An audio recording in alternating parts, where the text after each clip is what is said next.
मैं एक उद्देश्य देने आई, एक संदेश देने आई हूँ कि हम जयंती ना मनाएंगे तभी बाबा साहब नाराज नहीं होंगे। बाबा साहब ये नहीं कह करके गए हैं कि हम मूर्ति में हैं, हमारे नाम से अगर जयंती नहीं मनाओगे हम नाराज हो जाएंगे। बाबा साहब कहकर गए हैं मैं संविधान की किताबों में हूँ और ये किताब आप लोग पढ़िएगा। इस किताब के अंदर जो मैं आपके लिए व्यवस्था करके आया हूँ इसको आप पढ़ोगे, आपको नॉलेज होगा, आपको जानकारी मिलेगी, आप जो है आगे बढ़ोगे तब मेरा मिशन पूरा होगा, तब मेरा मिशन पूरा होगा।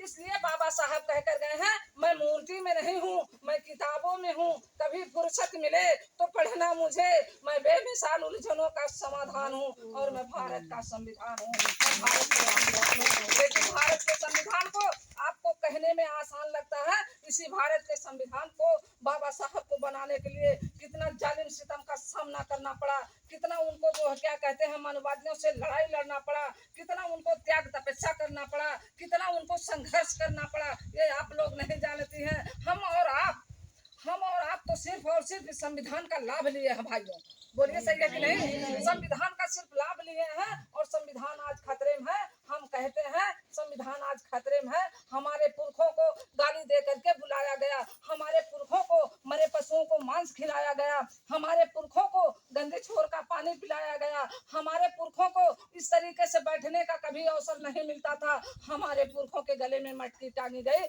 हमारे पुरखों के कमर में झाड़ू बांधा गया, तो हमारे पुरखों के ऊपर जो गुजरा है उसका बदला कौन लेगा? आप लोग अपने आप से बताइए थोड़ा। हम लोग लेंगे। आप लोग बाबा साहब की औलाद हो, सच्ची औलाद हो। सावित्रीबाई फुले इतना त्याग तपस्या नहीं की होती। पहला स्कूल माता सावित्रीबाई फुले ने और ज्योतिबा फुले ने अगर नहीं खोला होता तो हम सब पढ़े लिखे नहीं होते। अगर हम सब पढ़े लिखे नहीं होते हमारे अंदर ये हौसला कभी नहीं आता कि हम 10-20 लोगों के बीच में खड़ी होकर के बात कर पाते।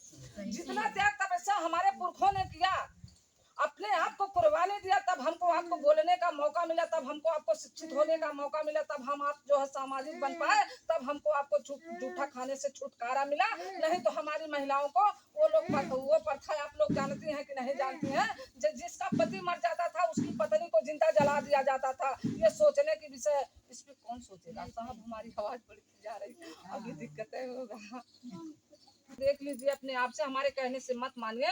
हम आपको फंसाने नहीं है, हमसे आपको वोट की लालच नहीं है, हम वोट मांगने नहीं है, हम नेता बनने नहीं है, हमको विधायकी नहीं लड़ना है, हमको बस आपको जगाना है कि सोई हैं आप, जाग जाइए। और आप लोग जाग जाओगी ना तो आपके पुरुषों में हिम्मत नहीं होगी कि जो है जो आप करेंगी गलत मत करिए, सही करिए और सही काम के लिए अपने पति से झगड़ा करिए।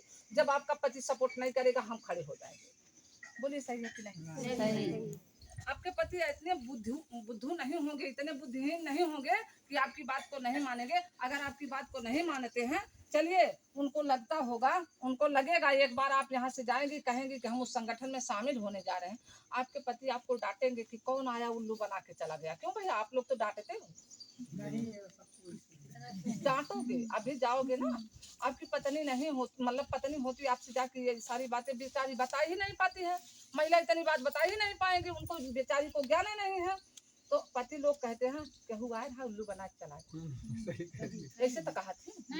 अब केहू महिला ना अपन घर उजारे ना चाहत, वो बिना बिंदी लगाए रह रही है लेकिन 10 रुपया अपने बक्सम जरूर धरे रही है। बोला बहनी सही है कि ना?